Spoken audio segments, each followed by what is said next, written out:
안녕하세요. 저는 미국인 지안나라고 합니다. 저는 물류회사에서 일하는 중인데요.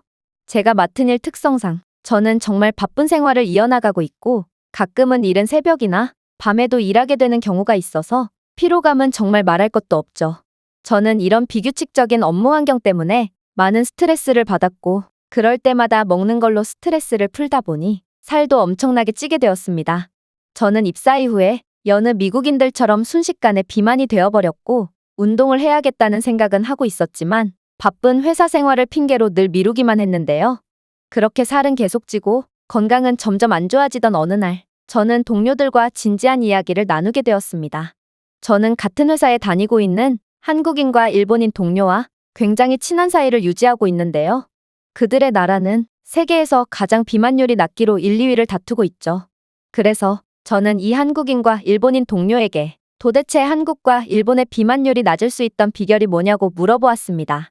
그러자 한국인은 잘 모르겠다는 대답을 했고 일본인은 건강한 식습관과 일본의 우수한 운동 문화라고 대답하면서도 한국은 가난한 사람들이 많아서 제대로 된 음식을 먹지 못하기 때문에 비만율이 낮은 거라고 말하더군요. 그가 미소를 지으며 말했기 때문에 장난으로 말한 건지 진심으로 말한 건지는 모르겠지만 어쨌든 이에 대해 한국인 동료는 그렇다면 그렇게나 잘 먹는 일본인들은 왜 이렇게 왜소하고 키가 작은 거냐고 반문했죠. 그러자 일본인은 키에 몹시 민감한지 그 즉시 얼굴이 빨개지며 수십 년 전에 일본이 한국을 도와줬을 때 한국인의 평균 신장은 일본인보다 작았고 이건 일본 정부가 직접 측정한 거라 그 어떤 자료보다 정확한 거라고 말했습니다. 한국인 동료는 그건 일본이 한국을 강제로 침략해서 식량을 전부 가져가고 강제 노역을 시켜서 음식을 못 먹었기 때문에 생긴 일시적인 기록이라고 말했는데요. 동아시아 역사에 대해 전혀 몰랐던 저는 그저 이들의 다툼을 말릴 뿐이었습니다.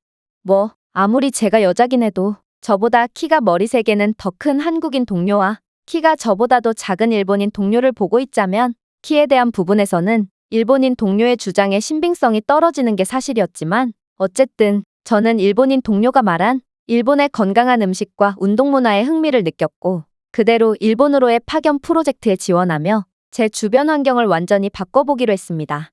해외로 나가는 걸 싫어하는 저희 회사 직원들 특성상 저는 곧바로 일본으로 갈 수 있게 되었는데요. 하지만 저는 일본에 도착하자마자 뭔가 잘못되었다는 것을 직감했습니다. 물론 미국인들과는 달리 일본인들은 비만인 사람이 거의 없었고 대체적으로 마른 편이었던 것은 맞았으나 일본인들의 외형을 보면 운동을 통해 건강하게 체중 관리를 한 게 아닌 음식을 못 먹거나 제대로 된 영양분을 섭취하지 못해서 근육이 도저히 붙지 못한 느낌이었거든요. 그들의 작은 신장과 왜소한 몸을 보니 결국 비만인 미국인들이나 저체중인 일본인들이나 둘 다 건강하지 않아 보이기는 마찬가지였죠. 일본은 몹시 잘 사는 국가라고 알고 있었는데 여자인 저보다도 키가 작고 체격이 왜소한 일본인 남성들과 금방이라도 쓰러질 것 같은 몰골을 일본인 여성들을 본 저는 일본인 동료에게 속았다는 사실을 알아챘습니다. 파견 간 일본 회사에서도 저는 운동을 하는 일본 직장인들을 눈 씻고 봐도 찾아볼 수 없었으며 심지어 운동을 할 만한 곳도 거의 찾아볼 수 없었습니다. 미국인 중학생들보다도 키가 작고 왜소한 일본인들의 모습에 저는 아시아인들에 대한 편견만 잔뜩 얻게 되었던 것입니다. 그리고 비만율이 낮아도 건강하지 않을 수가 있구나 싶어서 살을 빼는 것에 대해 회의적인 생각을 갖게 되었죠. 그렇게 저는 일본에서 약속된 계약 기간을 전부 채우게 되었고 다시 미국으로 복귀하려고 했는데요. 갑자기 회사에서 연락이 오더군요. 그리고 회사 측은 파견 지원 인력 미달로 아시아에 있던 제가 한국으로 파견 가기로 결정이 났다고 통보해왔죠. 솔직히 일본을 경험한 저로서는 한국으로의 파견은 정말 가고 싶지 않았습니다.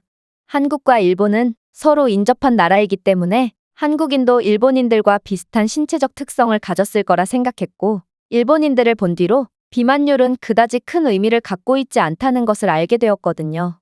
하지만 이내 제게는 결정권이 없다는 사실을 깨닫고 그렇게 억지로 한국으로 넘어가게 되었습니다. 하지만 저는 한국에 도착하자마자 경악을 금치 못했는데요.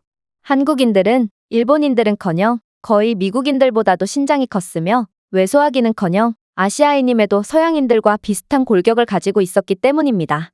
심지어 한국 여자들은 TV 속에서 나오는 K-팝 아이돌처럼 잘 관리된 예쁜 다리를 가지고 있었고 대체적으로 키도 크고 늘씬했습니다.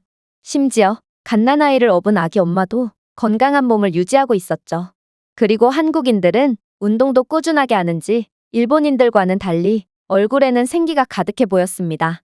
처음에 저는 한국인들이 무척이나 한가로운 삶을 살아가고 있다고 생각했습니다. 운동을 하기 위해 따로 시간을 내는 건 몹시 부담스럽고 저도 일이 바빠서 그동안 운동을 못한 것이기 때문입니다.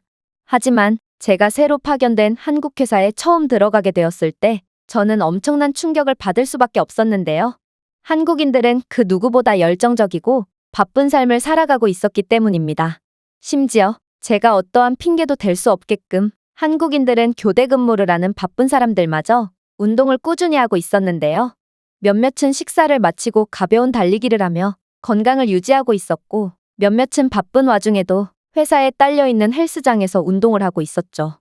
저는 한국의 이런 운동 친화적인 분위기에 놀라서 회사에 딸린 헬스장에 한번 방문해 봤는데 저는 여기서 엄청난 광경을 목격할 수 있었습니다.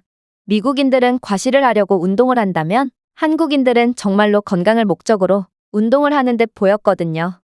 이들은 묵묵히 자신들의 운동을 수행해 나가고 있었고 남에게 피해되는 행동을 일절하지 않는 엄청난 시민의식을 보여주고 있었습니다. 하지만 더 충격적이었던 건 제가 친해진 한국인 동료의 집에 놀러 갔을 때였습니다. 그녀의 아파트에는 공용 헬스장이 존재했는데 이곳에는 남녀노소에 관계없이 모든 주민들이 운동에 열중하고 있었거든요. 회사원뿐만 아니라 학교를 막 마치고 왔는지 학교 체육복을 입고 운동을 하러 온 고등학생들도 있었고 심지어 한국에서는 노인들조차 건강을 위해 공용 헬스장에 찾아오고 있었습니다. 제가 한국인들의 부지런함에 입을 못 다물고 있자 이 한국인 친구는 뭘 이런 걸로 놀라냐며 저를 근처의 강으로 데려갔는데요. 한국의 강 주변에는 곳곳에 운동기구들이 설치되어 있었고 심지어 달리기를 위한 트랙마저 몹시 깔끔하고 모범적으로 관리되고 있었습니다. 그리고 이런 훌륭한 인프라를 갖춰서 그런지 한국에는 러닝 문화가 잘 보급되어 있는 것 같았는데요. 한국에는 24시간을 운영하는 헬스장이 많을 정도로 매우 모범적인 운동 문화를 가진 국가임에도 아직 헬스장이라는 개념이 어색한 여성들은 이 멋진 강변을 따라서 러닝을 즐기고 있었죠. 어떻게 한국인들은 몹시 바쁘고 계획적인 삶을 살아가는 와중에도 이렇게 시간을 내서 성실하게 운동을 할 수가 있는지 저는 한국인들의 모습에 그동안 운동을 하기 싫어서 핑계만을 일삼았던 제 자신을 반성하게 되었습니다. 그리고 아시아인이라고는 믿기지 않는 타고난 신장과 체격을 가지고도 이렇게 꾸준한 운동을 통해 몸매 관리를 해서 세상에서 가장 멋있는 외형을 가질 수 있었던 한국인들의 아름다움에 반하기도 한 저는 그날로 사내 헬스장을 등록하게 되었는데요. 한국인들은 타고난 체격처럼 엄청난 부지런함 또한 타고났는지 저는 도저히 한국인들처럼 꾸준히 운동을 할 수가 없었습니다. 늘 일이 끝나면 지쳐서 나가떨어지기 일쑤였죠. 하지만 그럴 때마다 주변의 한국인 동료들은 자신들도 힘들 텐데 저를 끝까지 신경 써줬고 그렇게 저는 한국인들에게 강제로 끌려다니며 꾸준히 헬스장에 갈 수 있었습니다. 그리고 한국인들은 한번 하기로 결심하면 반드시 끝을 보는 성격인지 이들은 엄청난 강도로 운동을 했는데요. 한국 여자가 일본 남성보다 어깨가 넓고 힘이 세 보이는 이유도 바로 한국인들의 악착 같은 근성 때문이 아닐까 싶었네요. 저는 한국인들의 반이라도 따라하자는 심정으로 그들을 따라 열심히 운동했고 덕분에 도저히 빠질 것 같지 않았던 살도 빠지게 돼서 드디어 정상 체중으로 돌아올 수 있었습니다. 그리고 이렇게 한국에서 한국인들을 따라 성실한 생활을 하다 보니 이제는 한국인들에 대해서 조금은 알 수 있을 것 같았습니다. 미국뿐만 아니라 유럽 국가들에서는 한국인들처럼 키가 크고 체격이 좋은 사람들이 많으나 이건 전부 비만으로 이루어진 체격이며 이들은 운동을 거의 하지 않습니다. 하지만 한국인들만은 건강을 위해 없는 시간을 쪼개가며 부지런히 움직이죠. 이를 통해 한국인들은 뼈를 깎는 고통을 견뎌내면서까지 노력을 게을리하지 않는 존경스러운 사람들이라는 것을 알 수 있었는데요. 한국인들의 이런 하나 같은 모습을 보면 한국이 어떻게 그렇게 짧은 시간 만에 빠르게 발전했는지도 알 수 있을 것 같았습니다. 이들이 헬스장에서 보여준 모습처럼 한국인들은 자신들이 하고자 하는 일은 불굴의 의지로 어떻게든 해나가고 주변 사람들까지 챙겨가며 목적을 달성하니 한국인들은 다른 나라들에서는 절대로 보여줄 수 없는 기적적인 모습을 보여줄 수 있었던 것이죠. 실제로 미국에서의 일본인 동료의 말처럼 한국은 일본에 점령당한 적이 있지만 그로부터 100년도 안 지난 현재 한국은 일본보다 더 부유하고 선진적인 나라로 발돋움하기도 했죠. 저는 엄청난 노력을 통해 무엇이든 해내고야마는 한국인들의 국민성을 절대로 잊지 않을 것이며 미국에 돌아가서도 저를 도와준 많은 한국인들을 존경하는 마음으로 끊임없는 자기관리를 통해 한국인들을 기억할 것입니다. 이 외국인의 글은 여기까지입니다. 아시아의 범주를 넘은 한국인들의 체격에 충격을 받았던 미국 여성의 사연이었습니다. 제가 준비해온 내용은 여기까지입니다. 끝까지 시청해주셔서 진심으로 감사드리며 여러분들의 구독과 좋아요, 알림 설정은 영상 제작에 큰 힘이 됩니다. 이상 세모튜브였습니다.